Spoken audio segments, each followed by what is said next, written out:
todos! Sejam bem-vindos a mais uma aula de ciências. Eu, como vocês já sabem, sou a professora Isabela Gonçalves, uma professora negra de cabelos cacheados, uso óculos e hoje eu estou com um vestido estampado laranja. O tema da aula de hoje, vocês já estão vendo, ameaças à biodiversidade. E para a gente começar esse papo, o que vem ser ameaça? Ameaça é algo, uma situação que você corre um determinado risco. Risco esse que nós estaremos falando na aula de hoje é a biodiversidade. A biodiversidade existente na Terra consiste em vários milhões de espécies biológicas distintas, o produto de quase 4 bilhões de anos de evolução. Então aí tem uma imagem que representa um pouquinho dessa biodiversidade, ou seja, a variedade de vida que existe no nosso planeta. E aí eu te pergunto, pessoal, vamos pensar quais são as ameaças a essa biodiversidade? Quais serão, na verdade, as ameaças que geram um risco de extinção a essa biodiversidade? Para a gente começar essa conversa, a gente precisa saber, antes de mais nada, quantas espécies estamos perdendo. A gente tem aí uma estimativa, feita pelos especialistas, que há uma perda de espécie acelerada. Ou seja, nós temos extinções naturais, mas o que a gente está vendo é uma perda de espécies acelerada. E atualmente, essa taxa ela está entre 0,01% e 0,1% de todas as espécies existentes no planeta. Agora, se a gente considera o número de espécies existentes no planeta, 1,7 milhão de espécies, significa o quê? Que todo ano ocorrem pelo menos entre 200 e 2.000 extinções. Eu trago para vocês uma estratégia, que o governo brasileiro, ele realiza que, na verdade, é o quê? O livro vermelho. Esse livro vermelho, na verdade, é uma lista de espécies ameaçadas de extinção, feita por especialistas. Então, nós temos um livro só dedicado aos animais invertebrados e só dedicado aos animais vertebrados. Isso aí eu trago um exemplo apenas para os animais. Existem outros exemplos aí pensando nos outros grupos de seres vivos. Mas a gente precisa estar ligado, e preocupado, o quê? Em duas coisas. A primeira é que a gente está perdendo espécies de forma acelerada. Então, as taxas de extinções, elas estão o quê? Muito altas, muito aceleradas, e a gente vai entender o porquê dessa aceleração. E a segunda questão é o quê? Essa aceleração significa quase 2.000 espécies por ano.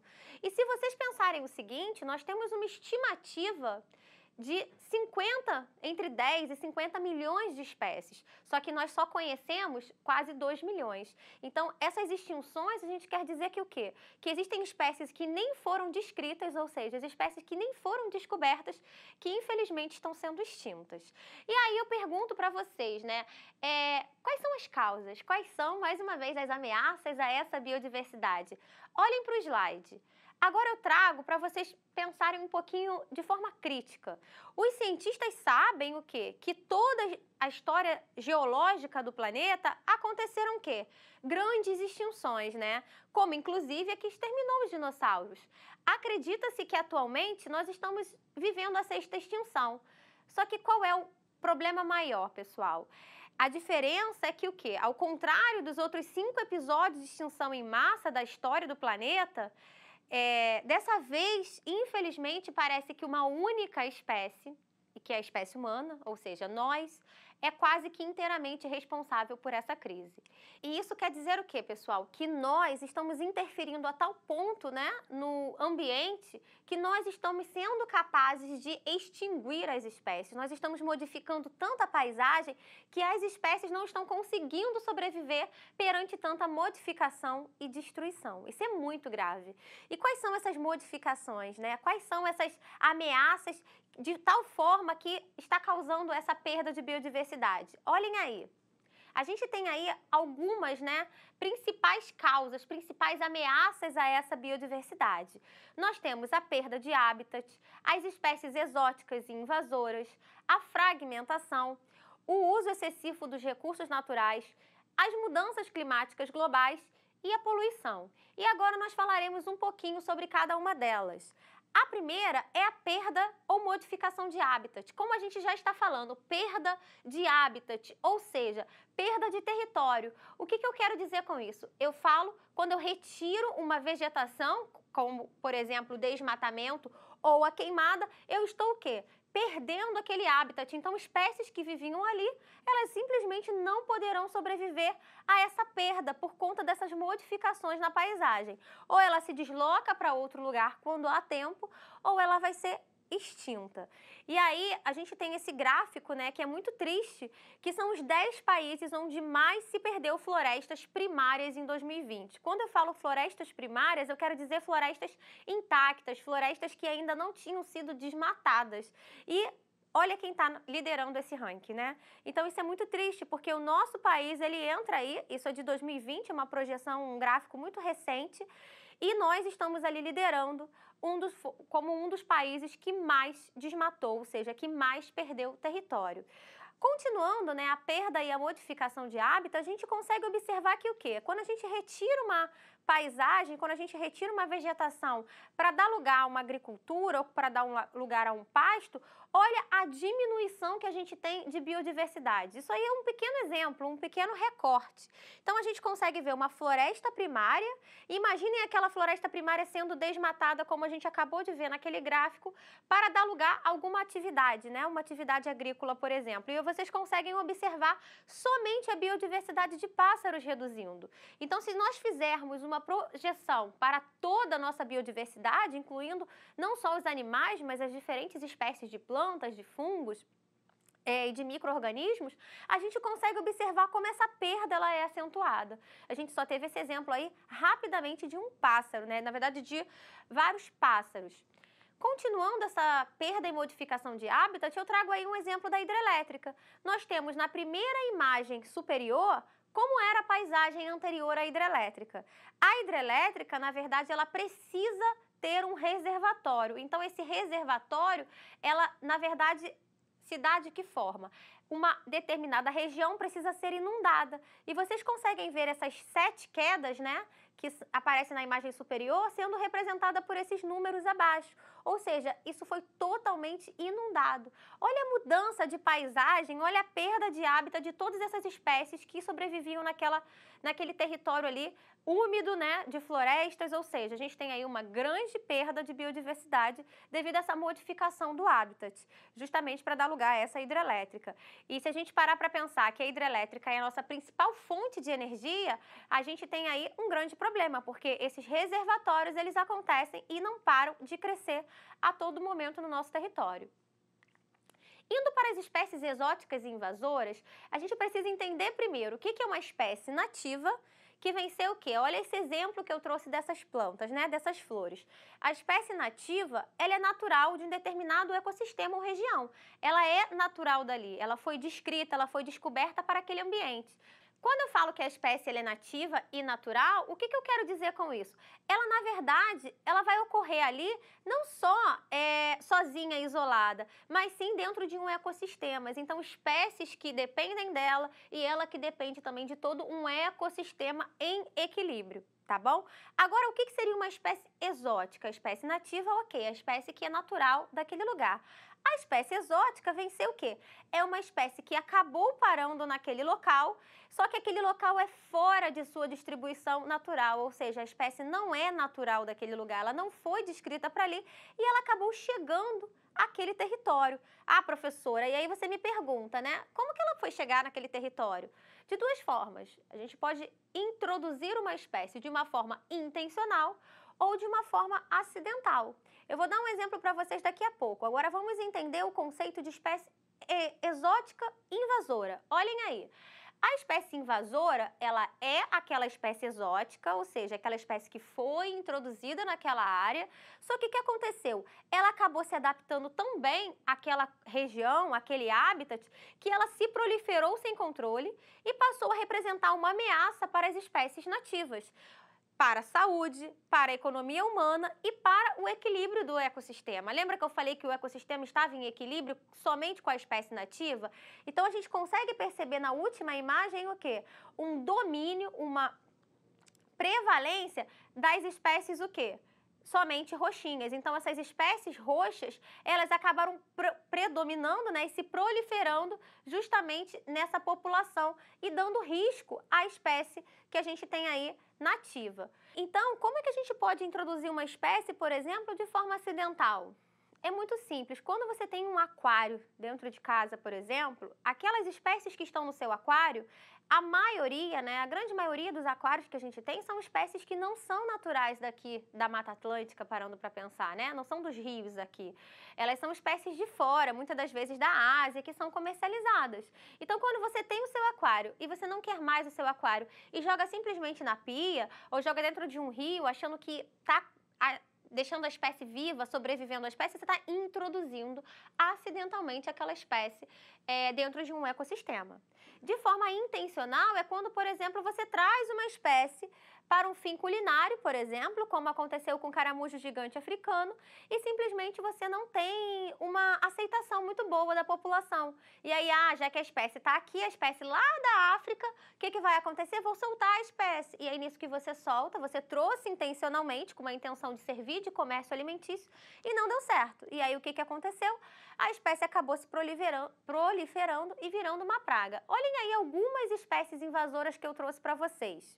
A gente tem aí o javali, o mexilhão dourado, a abelha africanizada, o pombo doméstico, esse pombo mesmo que a gente observa na rua, ele é uma espécie invasora, o caramujo gigante africano e o capim anone. São algumas espécies invasoras que estão nos nossos ecossistemas. O próximo item é a fragmentação de hábitat. A fragmentação de hábitat nada mais é do que você retirar uma parte da vegetação e parte dessa vegetação ser o quê? Fragmentada. E a gente consegue observar nesse desenho ao lado que a gente tem um efeito que a gente chama de efeito de borda quando a gente tem uma floresta concentrada. Esse efeito de borda, ele na verdade vai ser uma transição da floresta com aquele ambiente, no caso ambiente antrópico, né, ambiente, uma cidade, por exemplo, e vai ter um efeito ali que vai ser um pouco danoso para as espécies. Quando eu fragmento a área, esse efeito de borda, o que vai acontecer? Ele vai aumentar, porque se eu tenho uma área fragmentada, eu tenho vários pedaços expostos e essa exposição vai gerar esse efeito de borda, que vai ser efeitos negativos para essa biodiversidade. O próximo item, a gente tem o uso excessivo de recursos naturais, como a caça ilegal e a pesca predatória. Então, a gente tem aí uma imagem muito interessante do ICMBio, né, do IBAMA, que ele tem a espécie no seu ambiente natural, essa espécie, ela é capturada, ou seja, ela tem a caça ilegal, e aí você tem a venda, e essa venda, ela retira esse animal do seu ambiente natural e pode causar o quê? É extinção. Então, por aí vocês conseguem perceber, não compre nunca animais silvestres, né? Denunciem. Então, eu trago aí, na verdade, uma outra rede, que é a rede de tráfico de animais silvestres. E a gente tem aí espécies totalmente ameaçadas, inclusive, como, por exemplo, o mico-leão dourado, que muitas das vezes as pessoas acabam comercializando, retirando do seu ambiente natural e comercializando. Às vezes para coleção, às vezes para ser uso de pet, né, para fazer um uso de animal doméstico, às vezes para fazer roupa e às vezes até mesmo como um artigo de luxo. Então aí eu trago algumas notícias de caça e pesca ilegal que vai provocar o quê? A diminuição da população, por exemplo, de botos no Rio Amazonas. Então a gente tem ali uma população de botos que está sofrendo com esses problemas de caça e pesca ilegal. Outra questão, tráfico de espécies silvestres ameaça a biodiversidade da fauna brasileira. Quem aí já foi em alguma feira e viu essa imagem, né? Vendendo aí jabutis. Então, pessoal, comprar animais silvestres é crime. Além de ser crime, vocês acabam contribuindo para o quê? Para a extinção dessas espécies no seu ambiente natural. Então, não alimente esse comércio. Combinado? O próximo item são as mudanças climáticas. As mudanças climáticas, elas estão sendo acentuadas pela o quê? Pela atuação humana, infelizmente pelas ações humanas, né? E aí, olha só a situação que eu trouxe. Sensíveis às mudanças climáticas, os corais sofrem redução de 14% no mundo. E aí eu trago uma imagem de um coral vivo e uma imagem de um coral morto, né? O famoso branqueamento de coral. E por que isso acontece? Os corais, eles são muito sensíveis a mudanças de temperatura na água. Então, com o aumento da temperatura dos oceanos, os corais, eles estão sofrendo essa morte. E a gente tem que pensar no papel ecológico de um coral, né? Ele é berçário de muitas espécies se alimentam e se abrigam ali. Então vamos pensar aí na perda de biodiversidade, não apenas do coral, mas daquele ecossistema que também depende daquele recife de corais. Olha o outro exemplo que eu trouxe para vocês alarmante. Olha a situação do urso polar. Eu trago aí que o urso polar pode ser extinto até 2100, diz estudos. Então, com o aquecimento global, pessoal, até os ursos polares estão sofrendo risco de extinção. Então, já pararam para pensar em um animal que vocês conseguem ver na televisão, conseguem às vezes até observar dentro de um zoológico, não existir mais? Isso é muito grave, isso é muito preocupante, porque é algo que vocês têm contato e a gente consegue perceber que essa extinção ela está a nível dos nossos olhos. Então, o que a gente pode fazer, né, para mudar essa situação? A última questão é a poluição. Olhem aí. A poluição, ela vem trazendo o quê? Lixo mata mais animais marinhos na Flórida do que em qualquer outro estado. Então, eu trago aí a questão do plástico, né, como um principal vilão nessa poluição aquática. Tem a poluição na atmosfera e tem a poluição, inclusive, né, de rejeitos. A gente tem o rejeito de Brumadinho, que foi a questão do minério, e a gente tem também o quê? Os rejeitos de agricultura. Então, quando a gente coloca o quê?